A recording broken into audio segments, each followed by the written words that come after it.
আশুরার সময় 2টা রোজা রাখতে বলেছেন। বিশ্বনবী রেখেছিলেন একটা রেখেছিলেন, আর বলেছিলেন আমি যদি আগামী বছর বাঁচি লা আসুমান্না তাসা, 10 তারিখে তো এবার রাখলাম 10ই মুহররম, আগামী বছর বেঁচে থাকলে 9ই মুহররম রাখবো। কিন্তু এর পরের বছর বিশ্বনবীকে তুলে নিল কে? বিশ্বনবী রাখতে পারে নাই, কিন্তু বিশ্বনবীর চেতনা ছিল রাখার, ঠিক কিনা? বিশ্বনবী এমন নবী যার চেতনাটাও সুন্নাত। আমরা সুন্নাহ বলতে বিশ্বনবীর কথাগুলোকে বুঝি না, বিশ্বনবীর কথাগুলা সুন্নাত, বিশ্বনবীর আদেশগুলা সুন্নাত, বিশ্বনবীর নিষেধগুলা সুন্নাত। হাত্তাল হারাকাত ওয়াস সাকানাত, তিনি যে নড়তেন এটাও সুন্নাত, তিনি না নড়ে চুপ হয়ে যে বসে থাকতেন এটাও সুন্নাত। বিশ্বনবী যে ঘুমাতেন ওইটাও সুন্নাত। আল্লাহু আকবার। এজন্য বিশ্বনবীর সুন্নাহর উপর বেশি বেশি আমল করতে হবে। রাজি আছেন? সুন্নাহ আমল করলে বেদাত বিদুরিত হবে। আল্লাহ সহিহ সমঝ দান করুক। বিশ্বনবী সোমবারে রোজা রাখতেন। আমাদের অনেক মা বোনেরা রোজা রাখতে চায়, তো রাখতে যে তারা কিছু বেদাত করে ফেলে। যত জায়গায় যতটা সুন্নাহ আছে ওই সুন্নাহ সরায় ফেললে ওই জায়গায় বেদাত ঢুকে, ঠিক কিনা? আমাদের মায়েরা শবে মেরাজের রোজা রাখে। শবে মেরাজের রোজা বলতে শরিয়াতে কোনো রোজা নাই, ঠিক কিনা? বিশ্বনবী যা শিখিয়েছেন তাতে বরকত রহমত বেশি না কম? বিশ্বনবী সোমবার বৃহস্পতিবার রোজা রাখতেন। এজন্য মায়েরা বোনেরা যদি রোজা রাখতে চায় তাদেরকে বলে দিবেন সোম আর বৃহস্পতি রাখবেন। বিশ্বনবী মাসে 3টা স্পেশাল রাখতেন, আইয়ামুল বীর, 13, 14, 15। মা বোনেরা যদি রাখতে চায় এদেরকে বলে দিবেন তারা যেন এই দিনগুলোতে রাখে।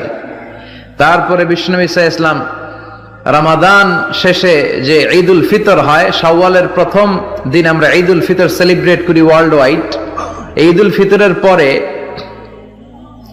শাওয়ালের বাকি 29 দিনের যে কোনো 6 দিন আপনি 6টা রোজা রাখতে পারেন। বিষ্ণু সাল্লাল্লাহু আলাইহি ওয়াসাল্লাম বলেছেন মান সামা রমাদানা সুম্মা আতবাআহু সিত্তাম মিন শাওয়াল কানা কাসিয়ামিদ দাহর। রমজানের রোজা রাখার পরে যে শাওয়ালের 6টা রোজা রাখলো সেজন্য সারা বছর রোজা রাখলো। এগুলো হচ্ছে সুন্নাহ সম্মত রোজা, সোম বৃহস্পতি। তারপর জিলহজের প্রথম 10 দিন বিশ্বনবী রোজা রাখতে বলেছেন। আরাফার ময়দানে যেদিন লাব্বাইক আল্লাহুম্মা লাব্বাইক বলে হাজিরা হজ করে ওই দিন রোজা রাখতে বলেছেন। মুহররম মাসে কি কি আমল করব? মুহররম মাস শুরু হয়েছে, আমরা জানি। মুহররম মাসের সবচেয়ে গুরুত্বপূর্ণ আমল হলো বেশি বেশি নফল রোজা রাখা। কারণ নবী করিম সাল্লাল্লাহু আলাইহি ওয়াসাল্লাম বলেছেন আফদালুস সিয়াম বা'দা রমাদান শাহরুল্লাহিল মুহাররম। আল্লাহর কাছে রমজানের পরে সবচেয়ে শ্রেষ্ঠ রোজা হলো কোন মাসের রোজা? আল্লাহর মাস মুহররম মাসের রোজা। মুহররম মাসকে নবীজি বলেছেন কার মাস? আল্লাহর মাস। সব মাসই আল্লাহর, কিন্তু এটাকে আল্লাহর মাস বলে নবীজি সাল্লাল্লাহু আলাইহি ওয়াসাল্লাম ইঙ্গিত করেছেন এই মাসটা বিশেষ কারণে মর্যাদাপূর্ণ। তাহলে আমরা আজকে যে মাসটাতে প্রবেশ করলাম এই মাসটা একটা মর্যাদাপূর্ণ মাস। সম্মানিত 4 মাস সম্পর্কে কোরআন যে ধারণা দিয়েছে আমাদেরকে, আল্লাহ বলেছেন ইন্না ইদ্দাতাশ শুহুরি ইনদাল্লাহি 12 শাহরান ফি কিতাবিল্লাহি ইয়াওমা খালাকাস সামাওয়াতি ওয়াল আরদ মিনহা আরবাআতুন হুরুম। নবমণ্ডল ভূমণ্ডল সৃষ্টির দিন থেকেই বছরের গণনা হয় 12টা মাস দিয়ে। এর মধ্যে 4টা মাস হলো সম্মানিত। এই যে 4টা মাসকে আল্লাহ সম্মানিত বলেছেন, এই 4টা সম্মানিত মাসের মধ্যে একটা হলো মুহররম। বরং 4টা সম্মানিত মাসের মধ্যে সবচেয়ে বেশি সম্মানিত যেটা, সবচেয়ে শ্রেষ্ঠ মাস যেটা, সেটা হলো কোন মাস? মুহররম মাস। এজন্য মাস হিসাবে রমজানের পরে সবচেয়ে মর্যাদাপূর্ণ মাস হলো কোনটা? মুহররম মাস, যেটা আমরা ইতোমধ্যে শুরু করেছি বা যে মাসে আমরা প্রবেশ করেছি। তো এই জন্য এটাকে আল্লাহর মাস বলা হয়েছে। এই মাসে বেশি বেশি নফল রোজা রাখতে হয়। নফল রোজা নিয়ে অবশ্য আরেকটা হাদিস আছে, এর সাথে বাহ্যিক দৃষ্টিকোণ থেকে কন্ট্রাডিক্টরি মনে হয়। সেটা হলো আমাদের আয়েশা রাদিয়াল্লাহু তাআলা থেকে বর্ণিত, নবী সাল্লাল্লাহু আলাইহি ওয়াসাল্লাম এর ব্যাপারে তিনি বলেছেন মা রাআইতু রাসূলুল্লাহ সাল্লাল্লাহু আলাইহি ওয়াসাল্লাম ইস্তাকমালা সিয়ামা শাহরিন কাত্তু ইল্লা ফি রমাদান ওয়া মা রাআইতুহু আকসারা সিয়ামা মিনহু ফি শাবান। অর্থাৎ আমাদের আয়েশা বলেছেন রাদিয়াল্লাহু তাআলা আনহা যে আমি নবী করিম সাল্লাল্লাহু আলাইহি ওয়াসাল্লামকে পুরো মাস রোজা কমপ্লিট করতে দেখছি এক মাসে, শুধু ছিল রমজান মাস, যে পুরো 30 দিন রোজা রাখছেন। এটা শুধু দেখেছি কোথায়? রমজান মাস। আর রমজান মাস ছাড়া সবচেয়ে বেশি মাসের বেশিরভাগ দিন রোজা রাখছেন দেখছি যে মাসে, সেটা হলো শাবান। তাহলে এই হাদিস থেকে বোঝা গেল শাবানে বেশি রোজা রাখতে হবে। আবার আমরা একটু আগে হাদিস শুনলাম রমজানের পরে সবচেয়ে শ্রেষ্ঠ রোজা রাখার মাস হলো মুহররম মাস। নফল রোজার শ্রেষ্ঠ মাস মুহররম মাস, হাদিস থেকে বোঝা যায়। তাহলে রাসূল সাল্লাল্লাহু আলাইহি ওয়াসাল্লামের আমল একরকম, হাদিস আরেক রকম। এর সমন্বয়টা কোন জায়গায়, কিভাবে? উত্তর হলো যে মূলত মুহররম মাস এটা নফল রোজার জন্য সবচেয়ে সেরা মাস, এরপরে শাবানের মর্যাদা। নবী সাল্লাল্লাহু আলাইহি ওয়াসাল্লাম হাদিসটা বলেছেন, কিন্তু এটা আমল করার সুযোগ তিনি পান নাই, আল্লাহ তাকে দুনিয়া থেকে নিয়ে গেছেন। শাবান মাসেরটা আমলের সুযোগ তিনি পেয়েছেন। তাহলে নফল রোজার জন্য সবচেয়ে আদর্শ মাস এটা, সেই হিসাবে বেশি বেশি এই মাসে নফল রোজা রাখা দরকার। আল্লাহ যাদের তৌফিক দিয়েছে মুহররম মাস উপলক্ষে আমরা 2-4টা হলো রোজা রাখা দরকার। এখানে আমরা যারা আছি বেশিরভাগ মানুষই হয়তো এমন, মুহররম মাসে আশুরা রোজা রাখা ছাড়া আর অতিরিক্ত রোজা হয়তো যারা সোম বৃহস্পতিবার রাখছেন, আইয়াম বীজ রাখেন, এটা হয়তো রাখছেন, মুহররম মাস হিসাবে রোজা রাখার সুযোগ বেশিরভাগ মানুষের হয়নি। তো এই হাদিসের উপর আমল করার জন্য হলেও আমরা মুহররম মাস উপলক্ষে 1-2টা রোজা রাখবো ইনশাআল্লাহ। এক। দ্বিতীয়ত, মুহররম মাসটা সম্মানিত 4 মাসের একটা। সম্মানিত 4 মাসের বিধিনিষেধগুলো এখানে চলে আসবে। সম্মানিত 4 মাসে যুদ্ধ বিগ্রহ করা নিষেধের সম্পর্কে আয়াত আছে, যদি অনেক আলেমদের মতে এটা মানসুখ হয়েছে। আবার সম্মানিত মাস হিসাবে আল্লাহ তাআলা বলেছেন, ফালা তাজলিমু ফিহিন্না আনফুসাকুম, এই মাসগুলোতে তোমরা নিজেদের প্রতি অবিচার করো না। পাপাচার থেকে বাঁচার জন্য এটা বিশেষভাবে যত্নশীল হতে হবে। ইবাদত বন্দেগী রুটিন কাজগুলো বিশেষ আন্তরিকতার সাথে করতে হবে। এটা হলো মুহররম মাসের করণীয়। এছাড়া মুহররম মাসের মধ্যে আশুরার দিনটা আছে, সেই উপলক্ষে বিশেষ করণীয় আছে আশুরা রোজা রাখা। হ্যাঁ, আশুরা রোজা রাখা এবং আল্লাহ তাআলার শুকর আদায় করা মুসা আলাইহিস সালামের বিজয়ের কারণে 2টা রোজা রাখা সুন্নাত আশুরাকে কেন্দ্র করে।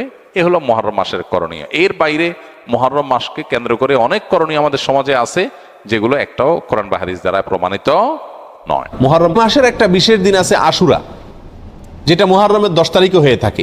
এই মুহররম উপলক্ষে যদি আমি 1-2টা রোজাও রাখতে না পারি, তাহলে আমি কি জবাব দেব রাসূলুল্লাহ সাল্লাল্লাহু আলাইহি ওয়াসাল্লামের কাছে? সুযোগ অনুযায়ী অন্তত 1-2টা রোজা হলেও রাখার চেষ্টা করি। নিজে যদি রাখতে না পারি, নিজেদের বন্ধু বান্ধব পরিবার যারা রাখার মতো সুযোগ আছে, ডিউটির চাপ নাই, কষ্টের ডিউটি নাই, তাদেরকে অন্তত উৎসাহিত করি।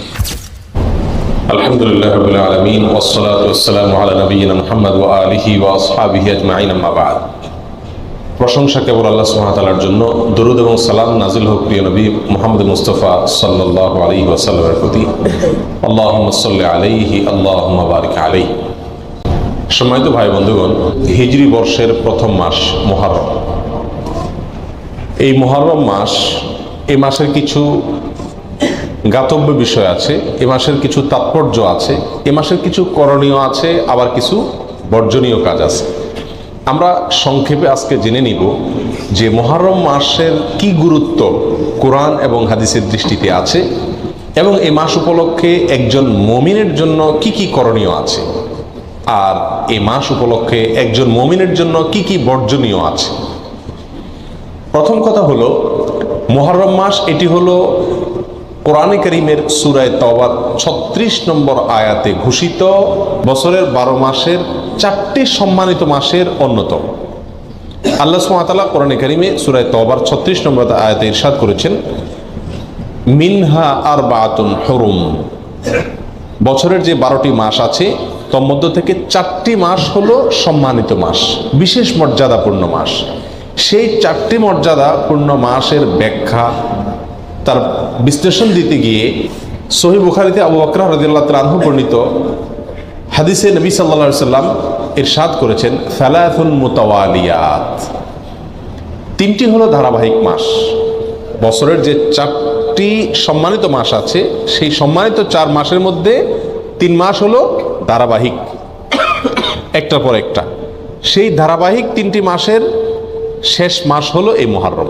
সম্মানিত মাসের অপর মাসটি হলো রজব, আল্লাযী বাইনা জুমাদা ওয়া শাবান, রজব মুদার আল্লাযী বাইনা জুমাদা ওয়া শাবান, অর্থাৎ রমজান মাসের আগের মাস, জুমাদা সানি এবং শাবান মাসের মধ্যবর্তী যে মাসটা রজব মাস, সেটাও সম্মানিত 4 মাসের 4র্থ মাস। প্রিয় ভাইরা, আমরা প্রায় সময় বলে থাকি যে আল্লাহ সুবহানাহু ওয়া তাআলা বছরের 12টি মাসের মধ্যে 4টি মাসকে সম্মানিত ঘোষণা দিয়েছেন, মর্যাদাপূর্ণ মাস বলে ঘোষণা দিয়েছেন। আল্লাহ যে মাসকে সম্মানিত বলে ঘোষণা দিয়েছেন, মর্যাদাপূর্ণ বলে ঘোষণা দিয়েছেন, সেই মাসগুলো কখন আসে, কখন যায়, বা কোন কোন মাস সম্মানিত মাস, কোন কোন মাস সাধারণ মাস, এই সম্পর্কে আমাদের সমাজে খুব একটা ধারণা নাই বললেই চলে। আমরা এখানে যারা আছি, আমরাও বেশিরভাগ লোক জানি না কোনটা সম্মানিত মাস আর কোনটা সাধারণ মাস, ঠিক না ভাই? ঠিক। অথচ কোরআনে কারিমে আল্লাহ সুবহানাহু ওয়া তাআলা এই সম্মানিত মাস সম্পর্কে বেশ কয়েকটি আয়াতে বিস্তারিত বিবরণ উল্লেখ করেছেন। নবী সাল্লাল্লাহু আলাইহি সাল্লাম একাধিক হাদিসে এ বিষয়ে আলোচনা করেছেন। তাহলে একজন মুমিন হিসাবে আমাদের জন্য এই সম্মানিত 4 মাস সম্পর্কে ধারণা রাখা জরুরি নাকি জরুরি না? প্রিয় ভাইরা, 2টি মাস চলে গেছে, এগুলো সম্মানিত মাস ছিল, কিন্তু আমরা কয়জন মানুষ এই মাসগুলো অতিবাহিত করার সময় মনে পড়েছে যে এটি একটি সম্মানিত মাস যাচ্ছে? কয়জন মানুষ এমন আছে? হাতে গুনে পাওয়া কঠিন হয়ে যাবে, ঠিক না ঠিক? প্রিয় ভাইরা, অতএব যে মাসটি এখন চলছে মুহররম মাস, এই মাসটিতে অন্তত আমরা এই কথা বারবার চিন্তায় আনার চেষ্টা করি, মাথায় আনার চেষ্টা করি, মনে করার চেষ্টা করি যে যেই মাসটি শুরু হয়েছে 30 দিন পর্যন্ত এই মাসটি আল্লাহ সুবহানাহু ওয়া তাআলা 4টি মাসকে বিশেষ সম্মানিত মাস বলেছেন, তার ভিতরে অন্যতম সেরা সম্মানিত মাস এটি। মুহররম শব্দের অর্থই হলো সম্মানিত। মুহররম শব্দের অর্থ কি? সম্মানিত। অতএব মুহররম মাসটি এই 4টি সম্মানিত মাসের মধ্যে আবার সবচেয়ে বেশি সম্মানিত মাস, সবচেয়ে বেশি মর্যাদাপূর্ণ মাস।